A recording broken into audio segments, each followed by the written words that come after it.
Everyone welcome back to my foundation classes your any time classroom. तो guys 8:30 बज चुका है और 8:30 बजे डेली लगाते हो आप लोग एक सेट, ठीक है, जिसमें होते हैं 100 क्वेश्चंस। तो आज हम लोग एक और सेट इसमें करने जा रहे हैं, तो जल्दी से आप सभी आ जाओ क्योंकि ये सेट आपके बिहार ESI एग्जाम जो होने वाला है और बिहार SI सभी के लिए बेहद इंपॉर्टेंट है। और कोई भी एग्जाम जहाँ पे भी जीके पूछा जाएगा उन सभी एग्जाम के लिए ये बेहद इंपॉर्टेंट है, ठीक है। तो जल्दी से आप सभी लाइव आ जाओ, उसके बाद फिर हम लोग स्टार्ट करते हैं आज का सेट। तो चलिए स्टार्ट करते हैं। तो आज का आपका पहला क्वेश्चन है, निम्नलिखित में से अनुबंध खेती पर कानून बनाने वाला देश का पहला राज्य कौन सा है।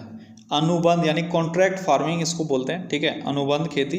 इस पर कानून बनाने वाला पहला राज्य कौन सा है? कौन सा है? यह है तमिलनाडु, जिसने अनुबंध खेती यानी कॉन्ट्रैक्ट फार्मिंग पर एक रूल बनाया है। अगला क्वेश्चन है, उस विद्युत धारा को जो नियत समय अंतराल के बाद अपनी दिशा बदल लेती है कहा जाता है। तो उस विद्युत धारा को क्या कहा जाता है जो एक समय के बाद अपना दिशा बदल लेती है? उसको हम लोग क्या बोलते हैं? उसको बोलते हैं प्रतिवर्ती धारा यानी AC करंट, ठीक है, अल्टरनेटिंग करंट। इसलिए बोला जाता है क्योंकि उसका परिमाण और दिशा जो है वह समय के साथ बदलता रहता है। अगला क्वेश्चन है, निम्नलिखित में से कौन सा देश 2023 में पुरुषों के हॉकी विश्व कप की मेजबानी करेगा? 2023 में पुरुषों की हॉकी विश्व कप का मेजबानी भारत करेगा। अगला क्वेश्चन है, मक्के की खेती की जा सकती है किस मौसम में? मक्के की खेती को हम लोग खरीफ के मौसम में कर सकते हैं। कब कर सकते हैं? खरीफ के मौसम में, ठीक है। खरीफ फसल जो मेनली आपका जो धान वाला फसल होता है उसको बोलते हैं, और रबी फसल होता है जो गेहूं वाला फसल है उसको मेनली हम लोग रबी फसल में रखते हैं। जायद मौसम क्या हुआ? जब सब्जी वगैरह लगाया जाता है, ये अप्रैल मार्च से लेकर अप्रैल जून तक ये मौसम रहता है।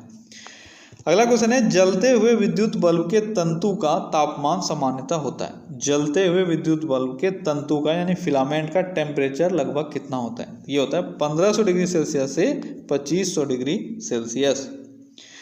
अगला क्वेश्चन है, निम्नलिखित में से किस फिल्म ने 50वें भारतीय अंतर्राष्ट्रीय फिल्म महोत्सव में गोल्डन पीकॉक अवार्ड जीता? 50वें भारतीय अंतर्राष्ट्रीय फिल्म महोत्सव में गोल्डन पीकॉक अवार्ड किस फिल्म ने जीता है? यह जीता गया पार्टिकल्स के द्वारा, ठीक है। अगला क्वेश्चन है, मांडू महोत्सव का पहला संस्करण डैश के मांडू सुरमय किले से शुरू हुआ है। तो मांडू कहाँ है ये अगर आपको पता है तो फिर क्वेश्चन सॉल्व है, ठीक है। मांडू मध्य प्रदेश में एक जगह है। अच्छा, 2 ऑप्शन आपका मध्य प्रदेश हो गया है, कोई बात नहीं। तो मध्य प्रदेश याद रखना, B या D जो भी आप आंसर कर रहे हो आपका सही है, ठीक है, क्योंकि मांडू मध्य प्रदेश में है और मांडू महोत्सव का पहला संस्करण वहीं 2019 में चालू हुआ है। अगला क्वेश्चन है, politics of opportunism, regional parties, collisions, centre state relations in India, इस शीर्षक से एक पुस्तक किसके द्वारा लिखी गई है? नाम याद रखना, पुस्तक का क्या नाम है? Politics of opportunism, regional parties, collisions, centre state relations in India. इसको लिखा गया है RPN सिंह के द्वारा। किसके द्वारा? RPN सिंह के द्वारा। अगला क्वेश्चन है, किस देश ने सफलतापूर्वक अपना सबसे बड़ा वाहक रॉकेट लॉन्च किया है? सबसे बड़ा वाहक रॉकेट यानी विमान वाहक रॉकेट लॉन्च किया है, इसका नाम है लॉन्ग मार्च 5। तो किस देश का है ये है चीन का। किसका है? चीन का, ठीक है। अगला क्वेश्चन क्या है, निम्नलिखित मुगल बादशाहों में से किसने अपनी आत्मकथा फारसी में लिखी थी? तो किस मुगल बादशाह ने अपनी आत्मकथा फारसी में लिखी थी? कौन थे वो मुगल बादशाह? वो थे जहांगीर। इन्होंने अपना आत्मकथा जो है वो फारसी में लिखा था और इसका नाम क्या था? इसका नाम था तुजुक-ए-जहांगीरी। क्या नाम था? तुजुक-ए-जहांगीरी, ठीक है। अकबर की आत्मकथा का क्या नाम था? अकबर ने अपनी आत्मकथा को स्वयं लिखा था क्या? नहीं, अकबर को लिखना पढ़ना नहीं आता था।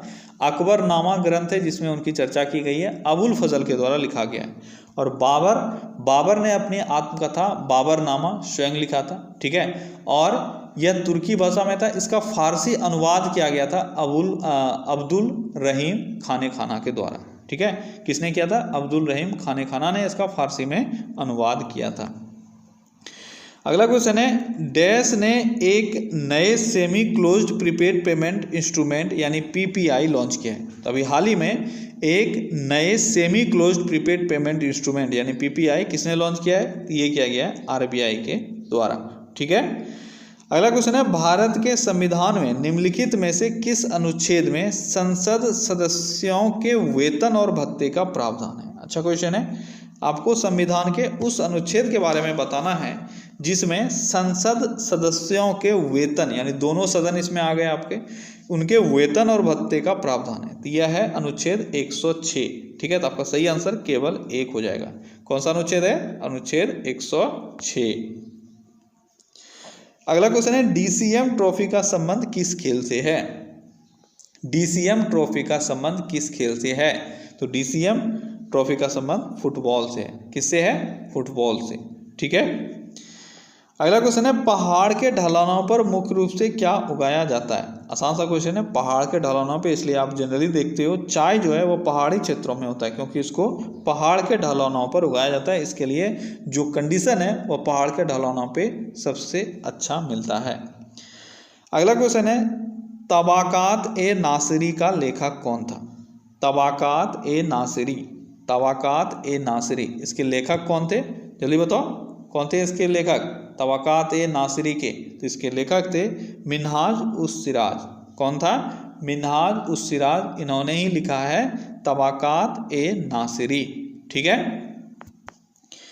अगला क्वेश्चन है, बहमनी साम्राज्य की स्थापना हुई थी। बहमनी साम्राज्य की स्थापना कब हुई थी? तो बहमनी साम्राज्य की स्थापना 1347 ईस्वी में हुई थी। ठीक है, किसके द्वारा इसकी स्थापना की गई थी? इसकी स्थापना हसन गंगू के द्वारा किया गया था। हसन गंगू ने बहमनी राज्य की स्थापना की और इसकी राजधानी कहाँ थी? इसकी राजधानी थी गुलबर्गा। कहाँ थी? गुलबर्गा।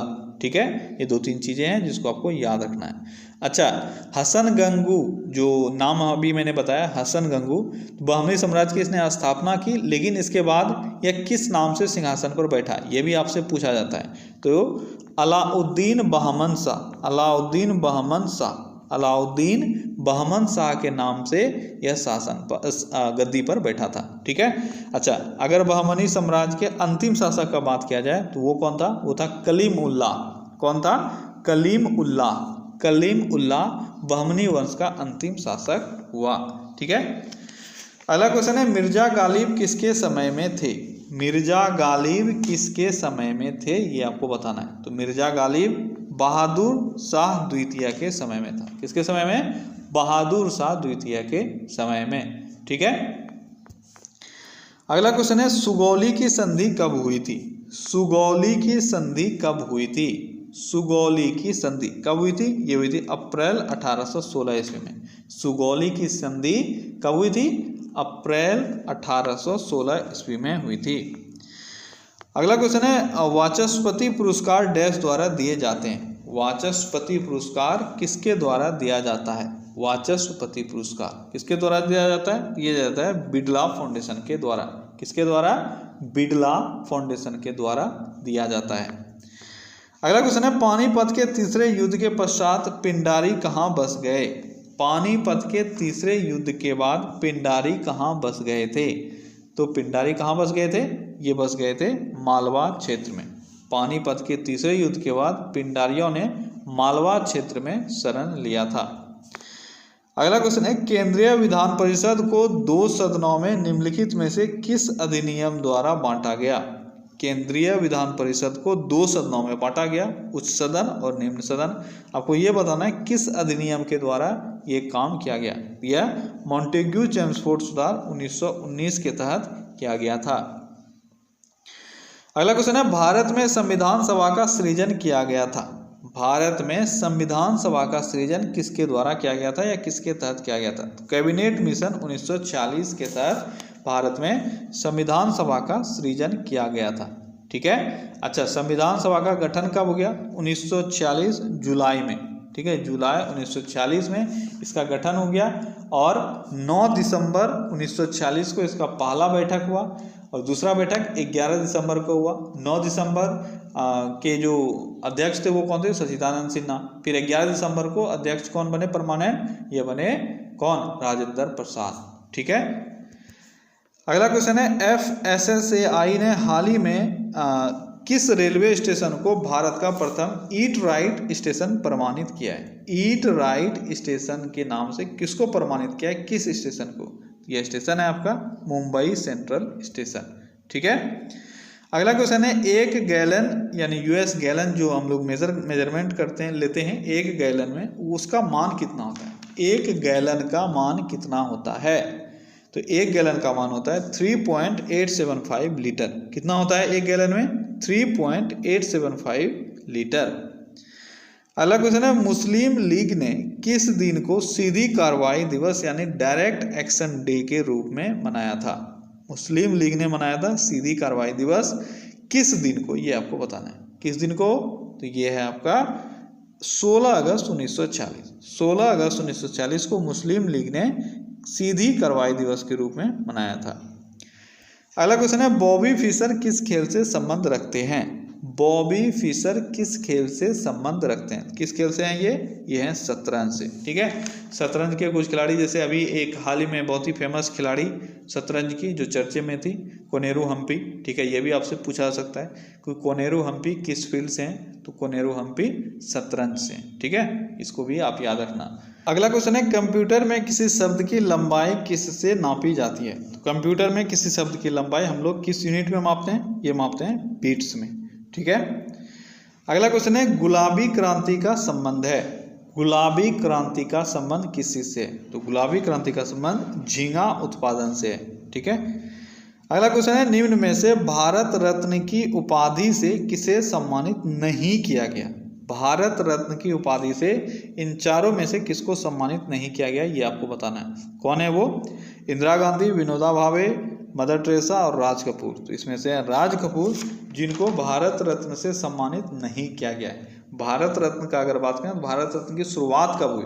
तो भारत रत्न की शुरुआत 1954 ईस्वी में हुई थी। सबसे पहले भारत रत्न 1954 ईस्वी में दिया गया था सर्वपल्ली राधाकृष्णन को। ठीक है, अच्छा, महिला का अगर बात करें तो महिला इंदिरा गांधी थी जिनको सर्वप्रथम भारत रत्न दिया गया। मरणोपरांत अगर पूछा जाए सबसे पहले किसको मिला, तो लाल बहादुर शास्त्री को मरणोपरांत सबसे पहला भारत रत्न दिया गया था। ठीक है, ये सारी चीजें याद रखना। अच्छा, एक और चीज पूछा जाता है कि किसको विदेशी में से किसको दिया गया? खान अब्दुल गफ्फार खान को दिया गया था। ठीक है, अगला क्वेश्चन है, बिना मिट्टी के पौधे के विकास एवं वृद्धि की पद्धति कहलाती है? बिना मिट्टी के पौधे के विकास और वृद्धि को हाइड्रोफोनिक्स कहा जाता है। क्या कहा जाता है? हाइड्रोफोनिक्स। ये भी आपने पढ़ा हुआ है। अगला क्वेश्चन है, टपक सिंचाई प्रणाली किस देश से शुरू हुई है? टपक सिंचाई प्रणाली, इसको हम लोग ड्रिपिंग इरिगेशन भी बोलते हैं। क्या बोलते हैं इंग्लिश में? ड्रिपिंग या ड्रिप। ठीक है, ड्रिप सिंचाई। तो ड्रिप सिंचाई की शुरुआत कहाँ हुई? तो ड्रिप सिंचाई की शुरुआत इजराइल में हुई थी। ठीक है, क्या किया जाता है इसमें पौधे के जड़ में ड्रॉप बाय ड्रॉप पानी दिया जाता है। ठीक है, ताकि पानी का भी बचत हो और जो भी रिसोर्सेस यूज हो रहे हैं वो एफिशिएंटली यूज हो। अगला क्वेश्चन है, चौथ और सरदेश मुखी वसूल करने के पीछे शिवाजी का मुख्य उद्देश्य क्या था? चौथ और सरदेश मुखी, ये दो तरह का टैक्स वसूला जाता था शिवाजी के द्वारा। आपको ये बताना है दोनों टैक्स वसूलने का जो मेन रीजन था उनका शिवाजी का, वो क्या था? वो था वे अपने वित्तीय स्रोतों का अनुपूरक चाहते थे। ठीक है, उनका जो फाइनेंशियल डिमांड था उसको वो लोग स्ट्रॉन्ग करना चाहते थे। इस कारण से चौथ और सरदेश मुखी कर वो लोग वसूलते थे। अच्छा, आपसे ये क्वेश्चन भी पूछा जाता है, चौथ और सरदेश मुखी कर कौन वसूलते थे? तो वो शिवाजी ही वसूलते थे। ठीक है, अच्छा, चौथ होता क्या था? तो चौथ होता था एक ऐसा कर जो किसी क्षेत्र को बर्बाद न करने के बदले में दी जाती थी। ठीक है, अगर कोई क्षेत्र है, यहाँ पे शिवाजी बैठे हुए हैं, अगर शिवाजी लोग जनरली थे क्या? शिवाजी लोग शुरुआती दौर में ये लोग लुटेरे थे। ठीक है, ये लोग क्या करते थे? लूटते थे चीज़ों को, क्योंकि जो आसपास के इलाके में थे वहाँ पे इनके मन मुताबिक काम नहीं होता था, तो ये लोग जाकर उनको लूट लेते थे। ठीक है, तो अगर सामने वाले को नहीं लुटवाना है शिवाजी से, और ये लोग बहुत स्ट्रांग भी थे, बहुत तरह का ट्रिक इन लोगों को आता था, तो इन लोगों को एक टैक्स देना होता था, उसी को कहा गया चौथ। ठीक है, सरदेश मुखी क्या था? तो सरदेश मुखी था कि क्या बोलूँ मैं इसमें, कि अगर कोई कहीं पे लूटपाट किया, ठीक है, तो उसका हिस्सा एक देना पड़ता था शिवाजी को। ठीक है, क्या कहते हैं इसको? हक का दावा करने पर। ठीक है, शिवाजी स्वयं को सर्वश्रेष्ठ मानते थे, और स्वदेश मुखी तरह का एक हक, मतलब तुमने अगर कहीं पे कुछ किया है तो उसमें मेरा भी हक है, इस कारण स्वदेश मुखी लगाई गई थी। ठीक है, अगला क्वेश्चन है निम्नलिखित में से किससे अल्बुकर्क ने गोवा प्राप्त किया था? अल्बुकर्क ने गोवा प्राप्त किससे किया था? किससे किया था? बीजापुर से। किससे? बीजापुर से। ठीक है, अगला क्वेश्चन है निम्नलिखित में से किसने विधवा पुनर्विवाह के लिए संघर्ष किया और अंततः इसे कानूनी मान्यता दिलवाई थी? विधवा पुनर्विवाह के लिए संघर्ष ईश्वरचंद विद्यासागर के द्वारा किया गया था। बहुत बच्चे राजा राम मोहन रॉय मार देते हैं, ठीक है, लेकिन आपका सही आंसर जो है वह है ईश्वरचंद विद्यासागर। ठीक है, राजा राम मोहन रॉय ब्रह्म समाज के संस्थापक थे। ठीक है, अगला क्वेश्चन है प्रांतीय स्वायत्तता किस एक्ट के द्वारा स्थापित हुई थी? प्रांतीय स्वायत्तता किस एक्ट के तहत स्थापित हुई थी? यह हुई थी 1935 के एक्ट के तहत। ठीक है, अच्छा, 1935 का जो अधिनियम पास किया गया था किसके द्वारा पास किया गया था? तो लॉर्ड बेलिंगटन। ठीक है, लॉर्ड बेलिंगटन के द्वारा 1935 का अधिनियम पास किया गया था। ठीक है, अगला क्वेश्चन है पिट्स इंडिया एक्ट किस वर्ष में पारित हुआ था? पिट्स इंडिया एक्ट किस वर्ष पारित हुआ था? तो पिट्स इंडिया एक्ट 1784 ईस्वी में पारित हुआ था। कब हुआ था? 1784 ईस्वी में। ठीक है, और पिट्स इंडिया अगर एक्ट का बात करें तो आपको पता होगा कि वारेन हेस्टिंग्स जो थे उन्होंने पिट्स इंडिया एक्ट के विरोध में ही इस्तीफा दिया था। ठीक है, और 1785 में इंग्लैंड वो पहुंचे थे। वहाँ पर इन पर बर्क के द्वारा एक इल्ज़ाम भी लगाया गया था, महाभियोग लगाया गया था। ठीक है, लेकिन फिर से 1795 में वो जो आरोप था उससे ये बरी हो गए, लेकिन बाद में इनकी फिर मृत्यु हो गई थी। ठीक है, अच्छा, वारेन हेस्टिंग्स का काल जो है वो भी आपके लिए इम्पोर्टेंट है। कब से कब तक है? तो 1774 से लेकर 1785 तक ये बने हुए थे। तो ये जो पिट्स इंडिया एक्ट आया 84 में, इसके खिलाफ इन्होंने 85 में इस्तीफा दे दिया था। ठीक है, अगला क्वेश्चन है निम्नलिखित में से किस रेलवे स्टेशन पर भारतीय रेलवे ने शहरों में बढ़ते वायु प्रदूषण से निपटने के लिए ऑक्सीजन पार्लर खोला है? तो ऑक्सीजन पार्लर भारतीय रेलवे ने किस रेलवे स्टेशन पर खोला है? किस रेलवे स्टेशन पर खोला है? यह खोला है नासिक रेलवे स्टेशन पर। ठीक है, अगला क्वेश्चन है सेवानिवृत्त होने के पश्चात सर्वोच्च न्यायालय के न्यायाधीश वकालत कर सकते हैं। सेवानिवृत्त होने के बाद सर्वोच्च न्यायालय के न्यायाधीश कहाँ पर वकालत कर सकते हैं? तो वह किसी भी न्यायालय में वकालत नहीं कर सकते हैं। अगर वह सेवानिवृत्त हो गए सर्वोच्च न्यायालय से तो न्यायाधीश वो कहीं पे भी वकालत नहीं कर सकते हैं। ठीक है, अगला क्वेश्चन है लक्षद्वीप स्थित है। आसान सा क्वेश्चन है, लक्षद्वीप कहाँ स्थित है? लक्षद्वीप अरब सागर में स्थित है। ठीक है, और लक्षद्वीप की राजधानी कहाँ है? कवारत्ती। ठीक है, और अगर लक्षद्वीप की सबसे छोटे द्वीप का बात किया जाए तो सबसे छोटा द्वीप लक्षद्वीप का कौन सा है? वो है बिट्रा। ये नाम इंपॉर्टेंट है, याद रखना, आपके एग्जाम में क्वेश्चन आ सकता है यहाँ से। ठीक है, सबसे छोटा द्वीप है बिट्रा। और सबसे बड़े द्वीप का अगर बात किया जाए, लक्षद्वीप का सबसे बड़ा द्वीप कौन सा है? ये है एंड्रोट। कौन सा है? एंड्रोट। ये दोनों चीजें आपके लिए हो सकता है थोड़ा न्यू भी हो, लेकिन कहीं ना कहीं आपने ये पढ़ा होगा। सबसे छोटा द्वीप बिट्रा और सबसे बड़ा द्वीप एंड्रोट, ये दोनों चीजें आप याद रखना। अगला क्वेश्चन है वर्षा के बाद इंद्रधनुष के निर्माण का कारण क्या है? वर्षा के बाद इंद्रधनुष बन जाते हैं आकाश में, उसका कारण क्या है? उसका कारण है प्रकाश का अपवर्तन, पूर्ण आंतरिक परावर्तन और विक्षेपण। ये तीनों कारण है जिसके कारण से इंद्रधनुष बनता है। अगला क्वेश्चन है जेट स्ट्रीम क्या है? जेट स्ट्रीम क्या है? क्या है जेट स्ट्रीम? जेट स्ट्रीम एक तरह का उच्च स्तरीय पछुआ पवन है। क्या है? उच्च स्तरीय पछुआ पवन। ठीक है, अगला क्वेश्चन है इनमें से किसे 50वें अंतर्राष्ट्रीय भारतीय फिल्म महोत्सव में आइकॉन ऑफ गोल्डन जुबली पुरस्कार से सम्मानित किया गया है? आइकॉन ऑफ गोल्डन जुबली, इस पुरस्कार से किसको सम्मानित किया गया है? ये किया गया है रजनीकांत को। अगला क्वेश्चन है हाल ही में जारी फॉर्च्यून की business person of the year 2019 की सूची में किसे शीर्ष स्थान मिला है? तो फॉर्च्यून के business person of the year 2019 की सूची में सत्या नडेला को शीर्ष स्थान मिला है। किसको मिला है? सत्या नडेला को। अगला क्वेश्चन है आर्थिक विकास की माप के लिए निम्नलिखित में से कौन सी बेहतर माप है। यानी इन चारों में से देखोगे तो सबसे बेहतर माप आर्थिक विकास की दर को मापने के लिए क्या है, तो यह है राष्ट्रीय आय। किसी भी क्षेत्र का, किसी भी देश का राष्ट्रीय आय उसके आर्थिक विकास की माप को सबसे बेहतर तरीके से डिनोट कर सकता है। ठीक है, अगला क्वेश्चन है नीति आयोग के सदस्यों की संख्या कितनी होती है। नीति आयोग के सदस्यों की संख्या सरकार की इच्छा अनुसार परिवर्तित हो सकती है। अगला क्वेश्चन है खुले बाजार की क्रियाएं यानी ओपन मार्केट ऑपरेशंस निम्नलिखित में से किस नीति का अंग है।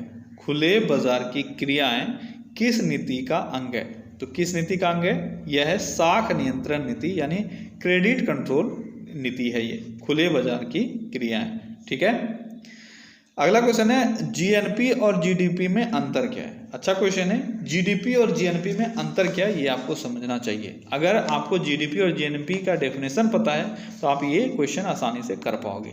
क्या है अंतर इसमें, अंतर है विदेशों से प्राप्त शुद्ध आय। ठीक है, होता क्या है जीडीपी, देखो जीडीपी होता है किसी भी एक इकोनॉमी में जो चीज प्रोड्यूस हो रहा है। क्या मैंने बोला, किसी भी एक इकोनॉमी में जो चीजें प्रोड्यूस हो रहा है उसका अगर आप करेंसी वैल्यू लो, ठीक है, उसको हम लोग वहाँ का जीडीपी बोलते हैं। अब इस भौगोलिक क्षेत्र में इकोनॉमी जो है इस भौगोलिक क्षेत्र का, उसमें से विदेशी भी होंगे देशी भी होंगे, और इसमें आप जीडीपी में आपने दोनों ले लिया। लेकिन जब आप जीएनपी का बात करोगे तो जीएनपी में हम लोग क्या करते हैं, सिर्फ उस देश के नागरिकों के द्वारा जो प्रोड्यूस किया जा रहा है उसको लेंगे। तो इस क्षेत्र में जो देशी लोग हैं उन्होंने प्रोड्यूस किया, लेकिन कुछ ऐसे लोग होंगे जो विदेश में भी रह रहे हैं। ठीक है, तो उनके द्वारा जो धन अर्जित किया गया उसका भी हम लोग, या चीज़ें प्रोड्यूस की गई उसको भी हम लोग जीएनपी में इंक्लूड करते हैं। ठीक है, अब ये हम लोगों ने इंक्लूड कर लिया। तो यहाँ से एक चीज़ें आपको और समझ में आई होगी कि कुछ ऐसे विदेशी लोग भी होंगे जो भारत में काम कर रहे होंगे, तो इसको हम लोग माइनस कर देते हैं। ठीक है, तो जीडीपी एक भौगोलिक क्षेत्र में जितने भी चीज़ें प्रोड्यूस हो रहा है उसका आपका रुपया के फॉर्म में अगर आप लेते हो तो वो होता है जीडीपी। लेकिन जीएनपी में, जीएनपी का अर्थ होता है किसी देश की नागरिक द्वारा एक वर्ष में उत्पादित कुल अंतिम वस्तुओं एवं सेवाओं का बाजार मूल्य पर जोड़ होता है जीएनपी। ठीक है, इसमें हम लोग विदेशों से अर्जित विशुद्ध आय भी शामिल करते हैं, और जो विदेशी लोग यहाँ आय अर्जित करते हैं उसको हम लोग घटा देते हैं। ठीक है, अगला क्वेश्चन है अरुणाचल प्रदेश में हाल ही में पहला हिंदी समाचार पत्र लॉन्च किया गया है, इसका नाम है। तो अरुणाचल प्रदेश में अभी हाल ही में पहला अरुणाचल प्रदेश।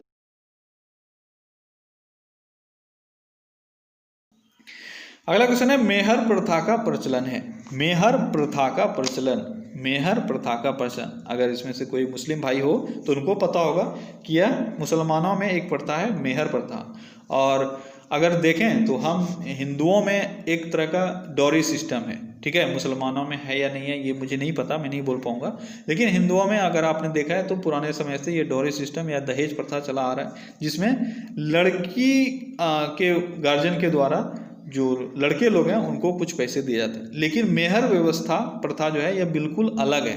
इसमें लड़कों के द्वारा लड़कियों को दिया जाता है, वो भी मुंह मांगा रकम। जो लड़की ने बोल दिया, जो भी चीज़ बोल दी लड़की, कोई भी चीज़ चाहिए, रकम चाहिए, प्रॉपर्टी चाहिए, सोना चाहिए, जो भी चीज़ें चाहिए, ये लड़की बोलती है खुद कि मुझे ये चाहिए। और ये ऐसा प्रथा था कि जब तक वो दिया ना जाए उस लड़की को तब तक वह शादी नहीं होगी और वह वैलिड नहीं होगा। ठीक है, शादी होने के बाद भी, अगर निकाह हो गया है उसके बाद भी अगर जब तक ये मेहर नहीं दिया जाता है तब तक हस्बैंड वाइफ नहीं रहते।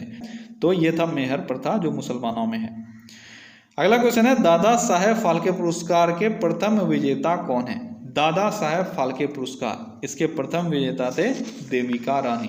दादा साहेब फाल्के पुरस्कार, ठीक है, कब इसकी शुरुआत हुई, इसकी शुरुआत 1970 ईस्वी में हुई थी।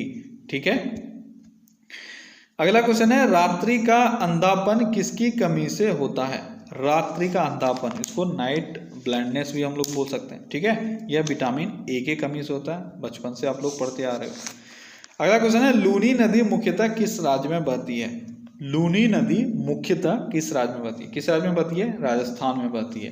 ठीक है, और लूनी नदी कहाँ आके खत्म हो जाती है, तो यह कच्छ की खाड़ी में, ठीक है, कच्छ की रन में, कच्छ की खाड़ी में नहीं, कच्छ के रन में आके ये विलुप्त हो जाती है, यह अरब सागर तक पहुंच भी नहीं पाती है। अगला क्वेश्चन है, वर्षा ऋतु में वायुमंडल में सर्वाधिक आर्द्रता विद्यमान रहती है। वर्षा ऋतु का अगर बात करें तो उस समय में वायुमंडल में सबसे अधिक ह्यूमिडिटी आपको कब देखने को मिलेगा? सबसे अधिक ह्यूमिडिटी मध्याह्न के समय यानी दोपहर के समय में आपको मिलेगा, ठीक है। अगला क्वेश्चन है, भारत में वित्त आयोग के सदस्यों की नियुक्ति किसके द्वारा की जाती है? आसान सा क्वेश्चन है। वित्त आयोग के सदस्यों की नियुक्ति राष्ट्रपति के द्वारा की जाती है। अच्छा, वित्त आयोग का अनुच्छेद कौन सा है? जल्दी बताओ, बहुत बार मैंने बताया। अनुच्छेद कौन सा है? यह है 280, ठीक है। वित्त आयोग का गठन अनुच्छेद 280 के तहत किया जाता है, ठीक है। अगला क्वेश्चन है, ओलंपिक के फाइनल तक पहुंचने वाली सर्वप्रथम भारतीय महिला खिलाड़ी कौन है? वह भारतीय महिला खिलाड़ी जो ओलंपिक तक पहुंची वो कौन है? वो है पीटी उषा। कौन से खिलाड़ी हैं? पीटी उषा सबसे पहले यही पहुंची थी ओलंपिक की फाइनल में। ओलंपिक खेल का अगर बात करें तो ओलंपिक खेल की शुरुआत कब हुई? तो दो तरह का इसमें क्वेश्चन आता है, एक मॉडर्न ओलंपिक और एक एंशिएंट ओलंपिक। अगर एंशिएंट ओलंपिक का बात किया जाए तो यह 776 ईसा पूर्व में शुरू हुआ था ओलंपस देवता के सम्मान में, ठीक है। और मॉडर्न ओलंपिक का अगर बात किया जाए तो ये 1896 में शुरू हुआ था, ठीक है। और कि ये कहाँ से शुरू हुआ ओलंपिक खेल? ये भी ग्रीस एथेंस से शुरू हुआ था, ठीक है। और किसने इसको शुरू किया था? फ्रांस के थे एक कुबर्टीन, ठीक है, उन्होंने पियरे कुबर्टीन उन्होंने इसकी शुरुआत की थी, ठीक है। अगला क्वेश्चन है, पौंडीचेरी को भारत संघ में कब शामिल किया गया? पौंडीचेरी को भारत संघ में कब शामिल किया गया? यहाँ पे थोड़ा सा आपको कंफ्यूजन हो सकता है, ठीक है। सही जो आंसर है वो हो जाएगा 1962। क्यों होगा? देखो, इसमें दो तरह की चीजें आपको मिल सकती है, एक 1954 और दूसरा 1962। 1954 में इसको शामिल कर लिया गया था, लेकिन आपके ऑप्शन में 1954 दिख नहीं रहा है, इस कारण से 1962 होगा। क्यों? क्योंकि 1954 में पौंडीचेरी को भारतीय संघ में शामिल कर लिया गया था, लेकिन ऑफिशियली जो फ्रेंच के द्वारा यानी फ्रांस के द्वारा ऑफिशियली जो ट्रांसफर किया गया ऑन पेपर, ये 1962 में किया गया था, ठीक है। तो दो तरह के क्वेश्चन बन सकते हैं, कब शामिल हुआ तो 1954 में, और ऑफिशियली कब इसको ट्रांसफर किया गया तो 1962 में। कहीं पे भी आपको 54 नहीं दिख रहा है, इसलिए आपका आंसर जो है 62 होगा, लेकिन ध्यान रखना जो मैंने अभी आपको बताया है, ठीक है। अगला क्वेश्चन है, विश्व मत्स्य दिवस हर वर्ष मनाते हैं। विश्व मत्स्य दिवस हर वर्ष कब मनाया जाता है? किस दिन मनाया जाता है विश्व मत्स्य दिवस? तो हर वर्ष 21 नवंबर को विश्व मत्स्य दिवस मनाया जाता है। अगला क्वेश्चन है, निम्नलिखित में से किसने associated chamber of commerce and industries of India यानी एसोचैम के नए अध्यक्ष के रूप में पदभार संभाला है? एसोचैम के नए अध्यक्ष कौन है? तो एसोचैम के नए अध्यक्ष अभी कौन है? यह निरंजन हीरानंदानी। कौन है? निरंजन हीरानंदानी। अगला क्वेश्चन है, भारत का सबसे कम जनसंख्या घनत्व वाला राज्य कौन सा है? भारत का वह राज्य जहां पे सबसे कम जनसंख्या घनत्व है वह है अरुणाचल प्रदेश, ठीक है। अगला क्वेश्चन है, निम्नलिखित में से किस मुगल शहजादी ने ऐतिहासिक वृत्तांत लिखा है? कौन वो मुगल शहजादी थी जिसने ऐतिहासिक वृत्तांत लिखा है? वह है गुलबदन बेगम। कौन है? गुलबदन बेगम। कौन थी गुलबदन बेगम? कुछ आइडिया है आपको गुलबदन बेगम कौन थी? तो गुलबदन बेगम हुमायूं की बहन थी, ठीक है। और हुमायूं नामा अगर आपसे पूछा जाए इसकी रचना किसने की है तो ये भी गुलबदन बेगम के द्वारा ही की गई है, अकबर के समय में, अकबर के कहने पर, ठीक है। अगला क्वेश्चन है, दही को भिगोकर मक्खन निकालने की विधि में भौतिकी के किस सिद्धांत का उपयोग होता है? तो मक्खन निकालने में हम लोग अपकेंद्रीय बल का इस्तेमाल करते हैं। किसका करते हैं? अपकेंद्रीय बल का इस्तेमाल। अगला क्वेश्चन है, मात्रकों की अंतर्राष्ट्रीय पद्धति SI कब लागू की गई थी? तो SI मात्रक की शुरुआत कब हुई? यह हुई 1960 ईस्वी में। SI मात्रक की शुरुआत कब की गई थी? 1960 ईस्वी में।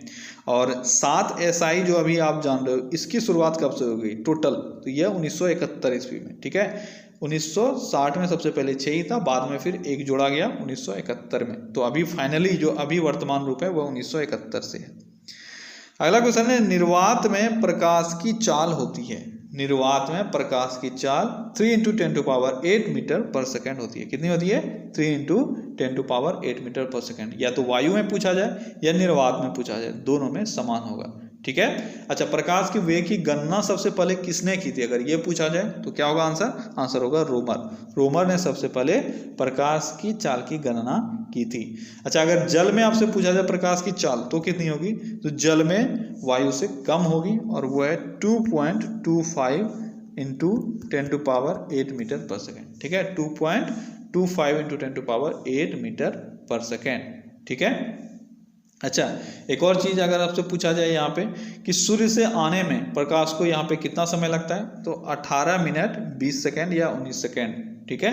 और चंद्रमा से आने में कितना समय लगता है, तो ये लगता है 1.3 सेकेंड। ठीक है।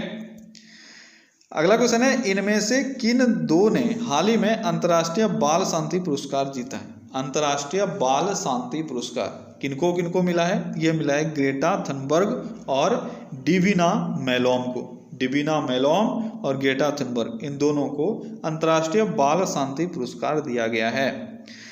अगला क्वेश्चन है, हाल ही में फाइंडिंग द गैप्स नामक पुस्तक का विमोचन हुआ, जिसके लेखक हैं finding the gaps. Finding the gaps, इस पुस्तक के लेखक कौन है? कौन है फाइंडिंग द गैप्स पुस्तक के लेखक? इसके लेखक हैं साइमन टॉफेल। कौन है? Simon TOEFL. अगला क्वेश्चन है, राष्ट्रीय दल का दर्जा हासिल करने के लिए लोकसभा में कितनी सीटें होना आवश्यक है? अच्छा क्वेश्चन है, अगर किसी पार्टी को राष्ट्रीय दल का दर्जा प्राप्त करना है तो लोकसभा में उनको कम से कम कितना सीट चाहिए? तो लोकसभा में उनको कम से कम 2% सीट चाहिए और वर्तमान में लगभग 11 सीट उनको चाहिए। ठीक है। अच्छा, अगर उनको राष्ट्रीय पार्टी का दर्जा प्राप्त करना है तो उनको कम से कम 4 जगहों से सीट भी हासिल करनी चाहिए, यानी 4 जगहों से उनको जीत हासिल करनी पड़ेगी। ठीक है। अगला क्वेश्चन है, हाल ही में किसे वर्ष 2011 का ज्ञानपीठ पुरस्कार दिया गया है? 2019 का ज्ञानपीठ पुरस्कार दिया गया है। तो वर्ष 2019 का ज्ञानपीठ पुरस्कार किसको मिला है? ये मिला है अक्कीतम अच्युतन नंबूदरी को। किसको मिला है? अक्कीतम अच्युतन नंबूदरी, इनको मिला है 2019 का ज्ञानपीठ पुरस्कार। अगला क्वेश्चन है, चित्तौड़गढ़ में विजय स्तंभ का निर्माण किसने करवाया था? आसान सा क्वेश्चन है लेकिन कंफ्यूज मत करना। इसमें 2 तरह के ऑप्शन हमेशा आपको देखेंगे, राणा प्रताप, राणा कुंभा और राणा संघा भी एक रहता है आपके ऑप्शन में। तो आपका सही जो आंसर है वह क्या होगा? वह होगा राणा कुंभा। ठीक है। राणा संघा बहुत बच्चे लोग मार देते हैं। तो चित्तौड़गढ़ में विजय स्तंभ राणा कुंभा ने बनवाया था। ठीक है। अगला क्वेश्चन क्या है? अगला क्वेश्चन है, हाल ही में कौन भारत की 24वीं महालेखा नियंत्रक बनी है? महालेखा नियंत्रक है, CGA है, CAG नहीं है, कैग नहीं है। कैग तो राजीव महर्षि है, लेकिन ये है CGA। ठीक है, ये है महालेखा नियंत्रक। तो ये कौन बनी है? ये बनी है सोमा राय बर्मन। तो ध्यान रखना है इसका। अगला क्वेश्चन है, अब तक कितने भारतीयों को नोबेल पुरस्कार मिल चुका है? यानी जो भारतीय मूल के व्यक्ति हैं, कितने लोगों को नोबेल पुरस्कार मिल चुका है? तो यह अब तक 9 लोगों को मिल चुका है। अगला क्वेश्चन है, अंतर्राष्ट्रीय दिव्यांग जन दिवस प्रत्येक वर्ष कब मनाया जाता है? दिव्यांग जन दिवस प्रत्येक वर्ष कब मनाया जाता है? जल्दी बताओ। अंतर्राष्ट्रीय दिव्यांग जन दिवस प्रत्येक वर्ष हम लोग मनाते हैं 3 दिसंबर को। कब मनाते हैं? 3 दिसंबर को प्रत्येक वर्ष दिव्यांग जन दिवस मनाया जाता है। अगला क्वेश्चन है, सुशासन दिवस के अवसर पर केंद्र सरकार द्वारा जारी किए गए सुशासन सूचकांक में बड़े राज्यों के समूह में कौन सा राज्य शीर्ष स्थान पर रहा? तो सुशासन दिवस के अवसर पर सुशासन रैंक जारी किया गया। ठीक है, इसमें से कौन शीर्ष पर रहा? तो तमिलनाडु शीर्ष पर रहा था। ठीक है, दूसरे स्थान पे था महाराष्ट्र और तीसरे स्थान पे था कर्नाटक। ठीक है, और बिहार का अगर बात करें तो बिहार 15वें स्थान पे। बिहार का भी आपको याद रखना है। ठीक है, यह है 15th पोजीशन पे। अगला क्वेश्चन है, भारत में हिंदू वृद्धि दर किस विषय से संबंधित है? हिंदू वृद्धि दर, भारत में हिंदू वृद्धि दर किस विषय से संबंधित है? किससे संबंधित है? तो बहुत बच्चे इसमें जनसंख्या मार देते हैं, लेकिन आपका सही आंसर जनसंख्या नहीं है। सही आंसर क्या है? राष्ट्रीय आय। ठीक है, हिंदू वृद्धि दर यह राष्ट्रीय आय से संबंधित है। ठीक है। अगला क्वेश्चन है, भारत की खोज के लेखक कौन है? भारत की खोज यानी डिस्कवरी ऑफ इंडिया, इसके लेखक हैं जवाहरलाल नेहरू। कौन है? जवाहरलाल नेहरू। अगला क्वेश्चन है, विश्व में सर्वाधिक जागृत ज्वालामुखी किसके आसपास स्थित है? यानी सबसे ज्यादा अगर एक्टिव वोल्केनो का बात करोगे तो किस महासागर के आसपास आपको मिलेगा? तो यह है प्रशांत महासागर, जिसके आसपास सबसे अधिक एक्टिव वोल्केनोस हैं। ठीक है। अच्छा, कौन सा एक ऐसा महाद्वीप है जहां पर एक भी वोल्केनो नहीं है? जल्दी से कोई मुझे बताओ कौन सा वो महाद्वीप है? तो वह है ऑस्ट्रेलिया। ऑस्ट्रेलिया महाद्वीप पर एक भी वोल्केनो नहीं है। ठीक है। अगला क्वेश्चन है, एशिया महाद्वीप का सबसे बड़ा द्वीप कौन सा है? ये सबसे बड़ा द्वीप का बात नहीं किया जा रहा है, ये पर्टिकुलरली एशिया महाद्वीप का बात किया जा रहा है। एशिया महाद्वीप में सबसे बड़ा द्वीप कौन सा है? यह है बोर्नियो द्वीप। कौन सा द्वीप है? बोर्नियो द्वीप सबसे बड़ा द्वीप है एशिया का। ठीक है। अगला क्वेश्चन है, राज्य पुनर्गठन आयोग के अध्यक्ष कौन थे? राज्य पुनर्गठन आयोग, इसके अध्यक्ष कौन थे? इसके अध्यक्ष थे फजल अली। ठीक है। कौन थे? फजल अली थे इसके अध्यक्ष। और इसका गठन कब हुआ? 1956 में हुआ था राज्य पुनर्गठन आयोग का गठन। ठीक है। और इसके अन्य मेंबर कौन कौन थे ये भी आपसे कभी कभी पूछ लिया जाता है। अध्यक्ष तो हो गए फजल अली, लेकिन अन्य सदस्य थे पंडित हृदयनाथ कुंजरू। क्या नाम था उनका? पंडित हृदयनाथ कुंजरू। एक और थे सरदार के.एम. पन्नीकर। कौन थे? के.एम. पन्नीकर। नाम तो आपने जरूर सुना होगा, पर ये नहीं पता होगा कि ये भी इसके सदस्य थे। कौन कौन थे? हृदयनाथ कुंजरू और एम पन्नीकर, के.एम. पन्नीकर। ये दो लोग इसमें और शामिल थे। ठीक है। और इसके तहत जो गठन किया गया था वो किया गया था 14 स्टेट और 6 केंद्र शासित प्रदेश का। लेकिन वर्तमान में 2019 में बहुत उलटफेर हुआ है। ठीक है। और 29 राज्यों से अब राज्यों की संख्या हो गई है 28। केंद्र शासित प्रदेश की संख्या हो गई थी 9, पहले 7 था। ठीक है। इसके बाद जम्मू कश्मीर का जब 370 खत्म हुआ तो लद्दाख और जम्मू कश्मीर 2 केंद्र शासित प्रदेश बन गया, 7 2 9 हो गया। लेकिन फिर से आपका एक और कारनामा हुआ है दमन दीव के साथ। ठीक है। तो यहाँ पर ये मिक्स हो गया है किसके साथ? कमेंट में मुझे कोई बताओ कि दमन दीव किसके साथ मिल गया है? किसके साथ मिला हुआ है दमन दीव? तो दादर नगर हवेली के साथ। ठीक है। और इसके बाद फिर से जो संख्या है वो 1 घट गया और हो गया 8, यानी अभी जो टोटल केंद्र शासित प्रदेश हैं वो हैं 8। ठीक है।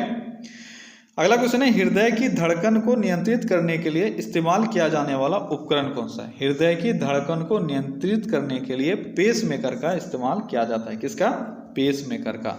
ठीक है। अगला क्वेश्चन है, प्लासी के युद्ध में सिराजुद्दौला के साथ किसने विश्वासघात किया था? प्लासी के युद्ध में सिराजुद्दौला हार गया था, आपको पता है। प्लासी का युद्ध कब हुआ था? 1757 में हुआ था। और सिराजुद्दौला की हार क्यों हुई थी? युद्ध में इनकी हार नहीं हुई थी, बल्कि इनके अपने ही लोगों के विश्वासघात के कारण इनकी हार हुई थी। वो था मीर जाफर जो इनका सेनापति था। ठीक है। किसके किसके बीच हुआ था?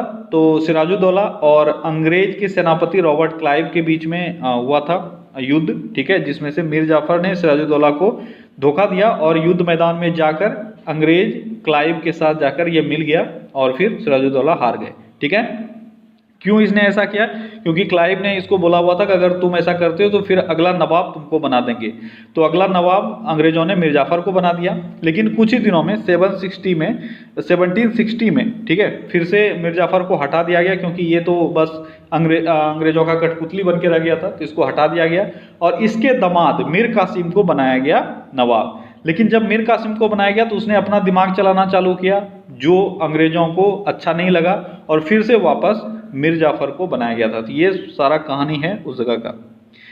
अगला क्वेश्चन है, मूल्य वर्धित कर आरोपित किया जाता है। मूल्य वर्धित कर यानी वैट, वैल्यू एडेड टैक्स, यह किन पर आरोपित किया जाता है? किस पर किया जाता है? उत्पादन और अंतिम बिक्री के मध्य प्रत्येक चरण पर। अगला क्वेश्चन है, वर्तमान में अंतर्राष्ट्रीय व्यापार का प्रमुख प्रहरी कौन है? तो अंतर्राष्ट्रीय व्यापार का अभी वर्तमान में प्रमुख प्रहरी WTO है। ठीक है। वर्ल्ड ट्रेड ऑर्गेनाइजेशन, विश्व व्यापार संगठन। इसका गठन 1995 में हुआ था। ठीक है। 1995 में गैट का इसने जगह लिया था। ठीक है। और इसका मुख्यालय कहाँ है? इसका मुख्यालय है जिनेवा। क्लियर है? ये तो आसान सारी चीजें हैं, हमेशा पूछे जाते हैं। अगला क्वेश्चन है, निम्नलिखित में से कौन सा पदार्थ अत्यधिक कठोर तथा अत्यधिक तन्य होता है? यानी एक ऐसा पदार्थ, इन चारों ऑप्शन में से आपको चुनना है जो अधिक कठोर भी होता है और अधिक तन्य भी होता है। इसमें से हो जाएगा टंगस्टन। ऐसे अगर आपसे पूछा जाए कि सबसे अधिक कठोर तत्व कौन सा होता है, धातु अगर ना पूछा जाए, तत्व पूछा जाए, सबसे कठोर तत्व हीरा होता है। ठीक है, धातु में अगर पूछा जाए, ठीक है, आपसे दो चीज धातु में पूछा जाता है, मोस्ट डक्टाइल अगर कठोर भी पूछा जाए या डक्टाइल पूछा जाए तो प्लेटिनम होगा, और मेलिएबल पूछा जाता है, ठीक है, लचीला, तो वो गोल्ड होता है। क्लियर है? अगला क्वेश्चन है, विश्व में सबसे बड़ा खनिज तेल का उपभोक्ता राष्ट्र कौन सा है? तो खनिज तेल का सबसे बड़ा उपभोक्ता है संयुक्त राज्य अमेरिका यानी यूएसए। ठीक है, इसके बाद है चीन। अगला क्वेश्चन है, जाफना प्रायद्वीप और श्रीलंका की मुख्य भूमि को जोड़ने वाले दर्रे का नाम क्या है? जाफना प्रायद्वीप और श्रीलंका के मुख्य भूमि को कौन सा दर्रा जोड़ता है? कौन सा दर्रा है वो है आपका एलिफेंटा दर्रा। अगला क्वेश्चन है, राष्ट्रीय राजमार्ग 1A का समाप्ति स्थल है। राष्ट्रीय राजमार्ग 1A NH1A ये यूरी से लेकर पठानकोट तक फैला हुआ है जम्मू कश्मीर में, तो आपका इसका समाप्ति स्थल हो जाएगा पठानकोट। अगला क्वेश्चन है, चाइना मैन शब्द का संबंध है, चाइना मैन शब्द का संबंध किस खेल से है? तो यह है क्रिकेट से। ठीक है, अगला क्वेश्चन है, हाल ही में कौन मोबाइल ट्रैकिंग कैमरा लगाने वाला दुनिया का पहला देश बन गया? मोबाइल ट्रैकिंग कैमरा लगाने वाला दुनिया का पहला देश कौन सा बना? ये बना है ऑस्ट्रेलिया। अगला क्वेश्चन है, बौद्ध मत का सबसे प्राचीन स्तूप कौन सा है?